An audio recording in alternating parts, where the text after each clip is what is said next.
Hello, welcome back to my channel Madhumita Dham এন্টারটেনমেন্টে সবাইকে স্বাগত। আশা করছি তোমরা সবাই খুব ভালো আছো। আমার চোখ মুখ দেখে বুঝতেই পারছো, হয়তো বা হয়তো নয়, আমার কাল থেকে প্রচণ্ড জ্বর, মানে প্রচণ্ড জ্বর বলতে খুব শরীর খারাপ, মাথা তুলতে পারছি না, চাপা একটা কাশি, বেশিক্ষণ কথা বলতে পারছি না। মাম্মামকে এখন আমি আমার থেকে যতটা পারছি দূরে রাখছি, কিন্তু বাচ্চা তো বাচ্চাই হয়, বোঝানো যাচ্ছে না, প্রচণ্ড শরীর খারাপ আমার। তো এবার আমার টেনশন হয়ে গেছে, মঙ্গলবার দিন আমাকে বেরোতে হবে, আজকে রবিবার। তো হ্যাপি সানডে প্রত্যেককে। আর এই সময়টা একটু তোমরা প্রত্যেকে সাবধানে থাকো, ওয়েদার চেঞ্জ হচ্ছে প্রথম কথা। দ্বিতীয় কথা, প্রচুর ডেঙ্গি ম্যালেরিয়ার কথা শুনতে পাচ্ছি, জানি না কতটা সত্যি কতটা মিথ্যে। এখন আমার হচ্ছে চিকেন স্টু, দীপমান অফিসে বেরিয়ে গেছে, আমার শাশুড়ি মার ঘর দেখতে পাচ্ছ ফাঁকা, শাশুড়ি বাবা থেকে ওনারও জ্বর, মানে জ্বর না সরি ওনার কাশি হয়েছে। আর মাম্মামকে দেখাচ্ছিল, আরো পড়াতে এসছে মাম্মামকে, তার নতুন ছোট মিমি, তাই তো একদম অবাধ্য, ভীষণ অবাধ্য মেয়ে। যতবার বলছি আমার ঘাড়ে আসিস না, আমার কাছে আসিস না, ততবার ও আমার কাছে আসছে। ওর বাবা যে সকালবেলা বেরোনোর সময় বকে দিয়ে বেরিয়েছে যে মাকে একদম জ্বালাবি না দিয়ে। তো এই হচ্ছে ব্যাপার। এখন আজকে অনেক দেরি হয়ে গেছে আমার দীপমানের জন্য, আজকে আমি কিচ্ছু করে দিতে পারিনি। ও নিজে থেকেই কালকে রাত্রেবেলা বললো যে মামাই কিছু করতে হবে না, আমি বাইরে খেয়ে নেবো, একটা দুটো দিন ম্যানেজ করে নেবো, কোনো অসুবিধা নেই। খারাপ লাগে, ও যাই হোক চেষ্টা তো করে করার, কিন্তু আজকে আমি মাথায় কাজও আছে, আজকে যদি ওই কাজগুলো না করি মানে অনেক পিছিয়ে যাব ব্যাপারটা। যাই হোক যেমন যেমন যাবো আজকে তোমাদের সাথে শেয়ার করব। আর তোমাদের মেনুটা এখন না, মেনুটা পরেই দেখাবো, কারণ এখন কিছু রান্নাই হয়নি। আজকে চিকেন করছি আর মাম্মামি চিকেন স্টু আর ওই ভাতে, হ্যাঁ এটাকে ওলি তো বলে না, মান বলে। যাই হোক করছি, অনেক বেলা হয়ে গেছে, 12টা বেজে গেছে প্রায়। তো চলো পরে আবার আসছি, ঝটপট করে কাজগুলো সেরে নেবো। বাসি কাজ আমার হয়ে গেছে, মানে ঘর ঝাড় দেওয়া, ঘর মোছা সমস্ত কমপ্লিট। আর ভাগ্য ভালো কালকেই সমস্তটা কাচাকুচি হয়ে গেছে আমার, না হলে আমি আজকে ছাদে গিয়ে মেলার মতন অবস্থাতেই ছিলাম না। তো যাই হোক চলো পরে আবার আসছি, সঙ্গে থাকো, দেখতে থাকো। বলছিস গুড ইভিনিং, চলে এসছি মোমের বাড়িতে, তাই তো মাম্মা? হ্যাঁ পুজোর শপিং, তাই তো? ওকে দেখো কি জিনিস এনেছি, তাই তো? কি জিনিস এনেছি? আচ্ছা ঠিক আছে, দাঁড়া। মম পছন্দ আছে তোমার ড্রেস দুটো? হ্যাঁ বলো। আচ্ছা এটা হচ্ছে ওর একটা টিউনিক টাইপের, টিউনিক স্টাইলের একটা, এখানে ওর ইয়ে রয়েছে। আর মাম্মাম ঢুকতেই চিপস খেয়ে নিয়েছে, চিপস বাগিয়ে নিয়েছে জেম্মার থেকে, মানে জেম্মা অন্তে প্রাণ। আর এইটা হচ্ছে, আর এটা একটা ক্যাজুয়াল, ও যখন আঁকতে যায় তখন এটা পরবে। অবশ্যই কমেন্ট সেকশনে বলো কেমন হয়েছে, তোমার পছন্দ হয়েছে তো? তাহলেই হবে প্রিন্সেস। আচ্ছা এই দেখো, এটা মোমের ড্রেস, হ্যাঁ তোমাদেরকে অল্প করে দেখিয়ে দিই। বাচ্চাদের, দাঁড়া না মোম, বাচ্চাদের ড্রেস না আমার দেখলেই মনে হয় শেয়ার করি।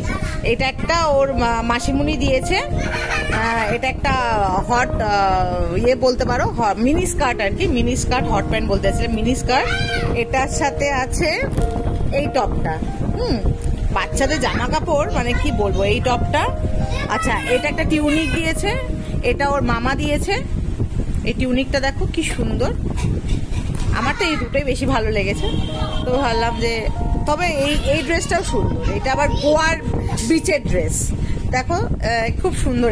এটা আপারটা বেশ হলটার নেক, এখানেও ইলাস্টিক দেওয়া, আর এখানে শর্ট স্কার্ট, আর মাথায় ওর একটা ব্যান্ড দিয়েছে। মাথার ব্যান্ডটা কোথায় গো? ও এই যে মাথায় এই যে ব্যান্ডটা।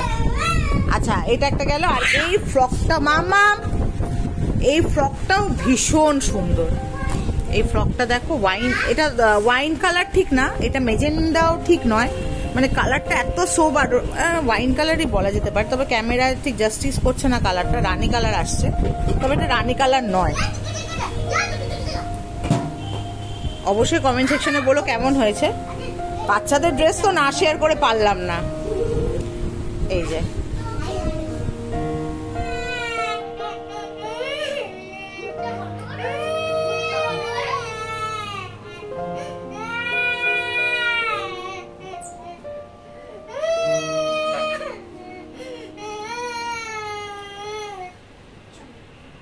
বাবা দুষ্টু করবি আবার, মানে বকলে আবার আবার মোমোকে ভোলাচ্ছে। দেখো বাবা, দেখেছো? দেখো এদের, দেখো কাহি কিসি কি নজর না লাগে, এদের ফ্রেন্ডশিপ যেন চিরকাল এরকম থাকে। কি করেছিস? এরা হচ্ছে কি জানো, রাম লক্ষণ। কিছুক্ষণ আগে যে ঝামেলা হলো, এই যে এইটা নিয়ে যাবে আর এইটা নিয়ে যাবে মাম্মাম। এইটা পার্থদা কিনে দিয়েছিল মোমকে আর মাম্মামকে মেলা থেকে, তো এটা তো আমি এখন পাবোই না, এটা মেলার। মাম্মামের জন্য ব্লু কিনে দিয়েছিল, ও এখন এটা নিয়ে যাবে। আর এইটা মাম্মামের বাড়িতে 3টে আছে, তোমরা দেখেছিলে আগে, ওর হাতে ছিল 3টে 3 জায়গায় পড়ে আছে। তো যাই হোক, এখন ও নেবে নেবে করছে। হ্যাঁ না, কিনে দেবো না, ক্যামেরার সামনে। এই দেখো এই দেখো এই দেখো জঙ্গলি পানা, ওই দেখো ওই দেখো, ওই দেখো মজা করছে বলছে মজা করছে।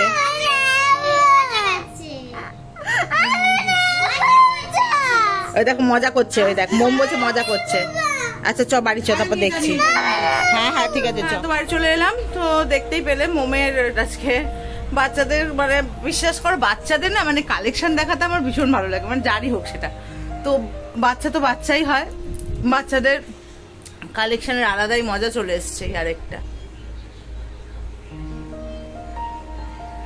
কার্টুন, একটা কার্টুন জানো তো, একটা কার্টুন সারাদিন পাগল করে দেয়, মানে ধারণার বাইরে। যাই হোক, আমার চোখ মুখের অবস্থা খুবই খারাপ। তো আগামীকাল আবার আমাকে দৌড়তে হবে রিহার্সালে, আগামীকাল যেতেই হবে, কারণ একটা প্রোডাকশনের সাথে কমিটমেন্ট, মানে কমিট করা মানে থাকতেই হয় শেষ, মানে একটা মেয়ের বিয়ে হচ্ছে আর কি। তো যাই হোক, আর একটা ব্যাড নিউজই দেবো, একটা কাজের অফার এলো, সেটা ছেড়ে দিলাম। কারণ আমার শাশুড়ি মা খুব অসুস্থ, একদমই উঠতে পারছে না। তো সেই জায়গা থেকে এখন কালকের জন্য একটা দিদির ব্যবস্থা দীপ্যমান করেছে। প্ল্যানিং ছিল আমার যে, মানে মাম্মামকে রিকির বাড়িতে, মানে আমার বেস্টির বাড়িতে দিয়ে আমি রিহার্সালে চলে যাব। মানে আগের দিন যেখানে গিয়েছিলাম নিউ ব্যারাকপুর কৃষ্টিতে, কালকে আমার নিউ ব্যারাকপুর কৃষ্টিতে, আর রিকির বাড়ি যেহেতু ওই গঙ্গানগরের ওখানে, তো আমি ভেবেছিলাম মাম্মামকে দিয়ে আমি চলে যাবো রিহার্সাল, আর মাকে খাইয়ে দেয় ডাইপার পরে দিয়ে চলে যাবো। কিন্তু এখন সেই ভরসাটুকুও করতে পারছি না, মানে ডাইপার পরিয়ে রেখে বেরোনোর ব্যাপারটাও আর নেই। প্রচণ্ডই ডিটোরিয়েট করে গেছে শরীরটা, আর চেষ্টা করব যতটা, মানে জানি না কি করার না করার। তো যাই হোক, তো চলো আজকের ব্লগটা এখানেই ছিল, বিশেষ কিছু দেখাতে পারিনি। তারপরে আবার আমি ভেবেছিলাম মাম্মামকে একটু চুলটাও কাটাতে নিয়ে যাব, কিন্তু তাও পারলাম না, কারণ মাম্মামের, মানে আজকে যেখানে নিয়ে যেতাম সেই বৌদির হাজব্যান্ড মারা গেছে, তো সেই জন্য আর কি চুলটাও কাটানো গেল না আজকে।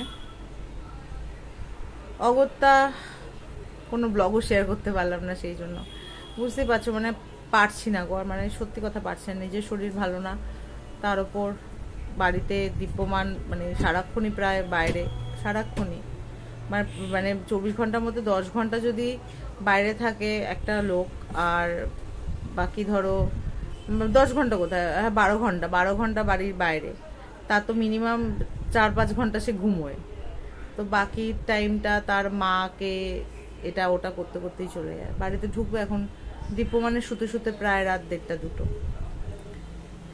এমএস কি আর বলবো, মানে আমার মুখ দিয়ে বললেই প্রচুর কথা বেরোয়, তো নিজের খুব একটা কথা না, মানে এইসব ব্যাপারে আমি সোশ্যাল মিডিয়া, তো আমি খুব একটা বলতে স্বাচ্ছন্দ্য বোধ করি না, কারণ এখানে কেউ কারো বন্ধু নয়। মানে আমরা একদমই প্রিটেন্ড করি যে আমরা সবাই সবার বন্ধু, সেটা কিন্তু আদৌ নয়। হয়তো আমার কথাটা তোমাদের খারাপ লাগছে, কিন্তু খারাপ লাগলেও কিন্তু একদমই সত্যি কথা। মানে কেন নয়, কারণ যদি একটু কারোর ধরো ভিডিওর ভিউজ হয়, তখন কিন্তু আমরা হালকা করে একটু টেনশনে পড়ে যাই, বাবা দেখো ভিউজ হচ্ছে। তো নিজের বন্ধুদের যদি ভিউজ হতো, আমরা কি ততটা টেনশনে পড়তাম? তা কিন্তু নয়। তো যাই হোক, এই হলো ব্যাপার। আজকে ভিডিওটা এখানেই শেষ করছি।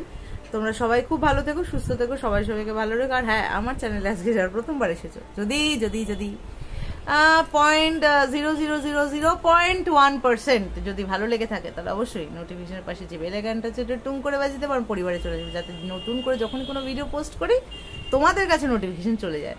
তো চলো আজকে সমাপ্ত, মানে আজকে ইতি টানলাম, দাঁড়িয়ে দিলাম। আবার দেখা হবে নতুন একটা দিনে নতুন একটা ব্লগে। ততক্ষণের জন্য টাটা।